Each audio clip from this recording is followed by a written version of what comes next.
এই সরকার এই পুলিশ রেখে পশ্চিমবঙ্গে কখনো এসআইআর যেমন অচলাবস্থা করেছে, ভোটও করতে দিবেন। পুলিশকে মমতা ব্যানার্জি কার্যত জামাত বা গুন্ডাতে পরিণত করেছে। এই পুলিশকে দিয়ে কখনোই আপনি কিছু আশা করবেন না।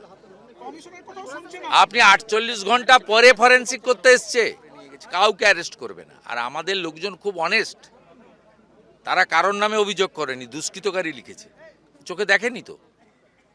আমরা একে শক্ত রাখবো। ও গ্রাম ছাড়বে বলছে, আমি এবং মাননীয় সাংসদ দুজনই বলেছি না, গ্রাম ছাড়ার ব্যাপার নেই, তোমাকে নিরাপত্তা আমরা দেব।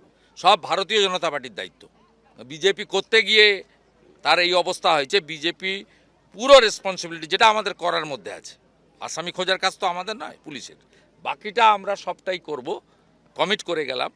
আগামী 26 তারিখ পর্যন্ত দেখব, যদি পুলিশ এই মামলায় পজিটিভ তদন্ত না করে, অ্যাকশান না নেয়, 27 তারিখে তাপসকে নিয়ে পুলিশের বিরুদ্ধে আইনি লড়াই করব।